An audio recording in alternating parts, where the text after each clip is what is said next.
Hey folks, my name is David Delgado. I'm the marketing strategist at Coal Iron Works and the owner of Cedar Lore Forge. And today I'm visiting my good friend Brandon Hensley, owner of H&H Commercial Heat Treat right here in Muncie, Indiana.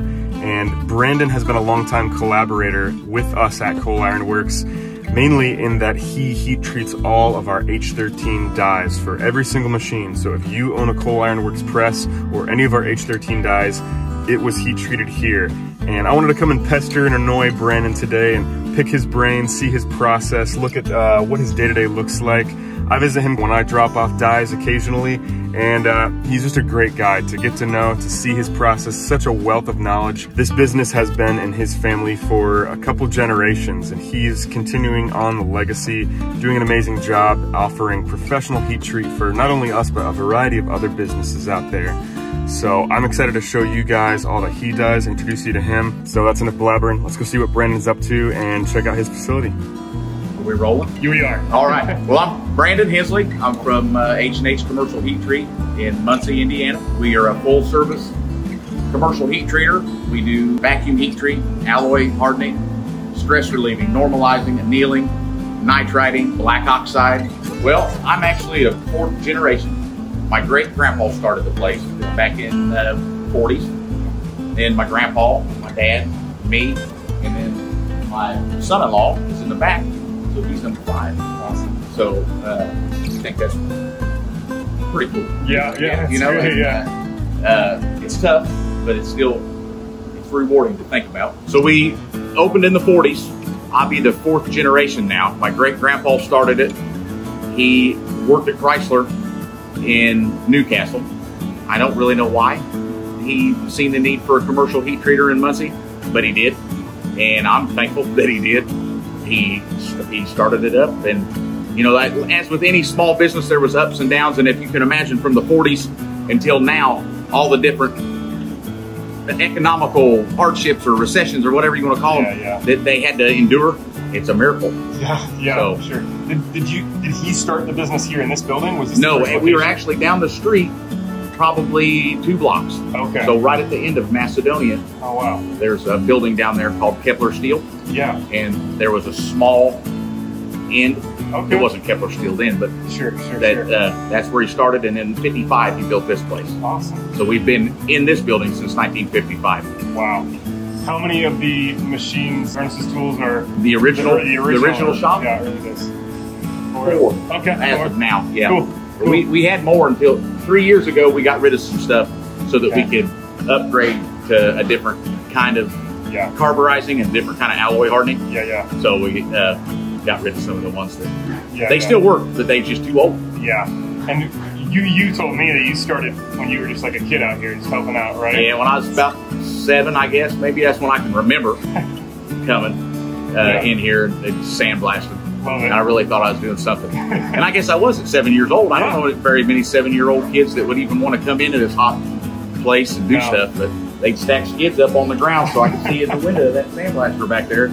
And I just blasted until my little heart was content. And which was, usually I'd last, I ain't bragging, I'm just telling you, I could go all day. That's awesome. So good. So for us, you do our H13 dies. How would you describe that steel? H13 is a hot work tool steel, and it's a cold work tool steel too, but it responds really good to both processes, but hot working is really where it's used the most because it's a chrome moly steel, but it's also got vanadium in it.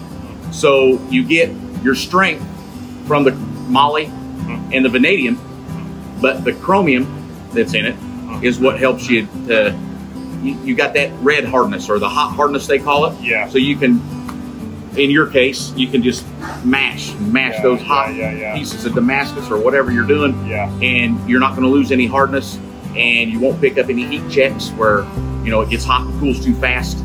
Like if you had A2 or D2 or something like that, you would probably start running into that. Yeah. But H13 is a perfect fit for what you guys are doing. And then you guys black oxide all of our H13 dies, and you do that here yourself. You got the setup back there. We started doing that with Nate and Andy. I think it was by accident. Yeah. But what we did, we hardened a bunch of dies for them, and they picked them up the next day and took them home. And I think they just set for a little while. Yeah, and they rusted. So Andy called and wanted to know if there was anything we could do to, you know, if we could oil them up or do something. And I said, why don't you let me try something? So we had another batch of stuff in here. We black oxided them, and I asked him if he liked it, and he said, yeah, don't ever do anything for me that you don't black oxide. Again, from now on, you heat treat it and black it without me even asking. Nice. Because they just like the looks of it. That's awesome. But it's functional as well as pretty. Yeah, they look cool as hell, but it's functional as well. That's what I love. I'm sure most people watching this are customers of ours and fellow bladesmiths, and I did a collaborator with you, which I really appreciated. We did a small batch of my knives, and you heat treated those. You do some blades, not just for me, but for other people. And I'm sure a lot of people watching this inevitably are going to be wondering, can I send my blades to you? And the answer is maybe, but you're pretty booked. You're pretty busy, right? Well, we can always get onesie-twosie jobs in. Yeah. But the big jobs, we can get them in. They just take a little longer. Yes. Because doing blades is not like running tool and die work. Sure. You know, it's a little more hands-on. Even we're hands-on with everything we do. Yeah. But doing your blades, you witnessed it. Yeah. You got to hold them. Yep. You got to. To me, yes. I feel like it's a little more artisanal. Yeah. Than it is just production work. Yeah. So if you want to give it the attention it deserves, you should take the time. Yeah. Well, I would love to see close up the furnace machine, the vacuum furnace that you guys use for the H13. So if we can get a glimpse of that next, that'd be awesome. If you want to take us over there. Sure. We do pointing dies every other day. Okay.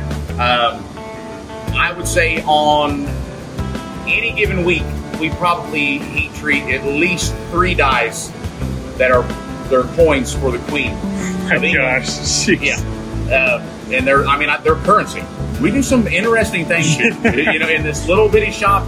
Yeah. In Muncie, Indiana, we do some really interesting things. Awesome. Very cool. Now, the way we do your dies, David, is in a vacuum furnace.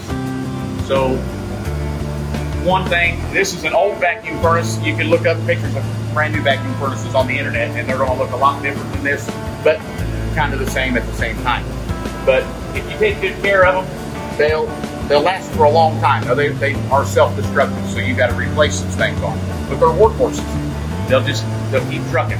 What makes a vacuum furnace different than, let's just say, the way you guys heat knives up in your forge is there's air in there in your forge. There's not in here. Yeah. And if there is, it's so minute that it won't discolor your parts. Okay. There's no decarb, decarburization. Yeah. So, in a nutshell, that is one reason why people will do it too. That distortion, you can take a piece like these with a thin cross section here. You know, you don't have much here or much here, but you got a lot of meat here and a lot of meat here. Then you're cooling them fast, and then you can temper them in here as well. So you don't have to handle them as much. So that takes out a lot of human error. And then you can program the computer on that furnace over there to tell you how fast you want it to heat up. You can even tell it how fast you want it to cool down. We don't have to worry about that on your stuff because they're just so dense. It's more about placement. It's more about the placement of the tools in the basket that would bother your thing, especially your 12-ton dies. They got those little flanges on them. Yeah. You got to load them a certain way, or you could end up with a butterfly. Yeah. Now, this vacuum pump is evacuating the chamber. It's pulling the air out. I swear this thing looks like either some kind of a strange space-age bomb or a time machine. Yeah. So like a submarine, some kind of weird stuff. Yeah. Well, I love seeing that you guys are busier than you can imagine, and you got people fighting for your time. It's awesome, and you guys. It seems like a blessing from my perspective. You guys don't even really need to promote yourselves or advertise much because. Thank the good Lord, no. Yeah. We don't need to. I got lucky. Yeah. You know. Absolutely. Being born into this family. I didn't ask for it, Absolutely. but I wouldn't change it. That's great.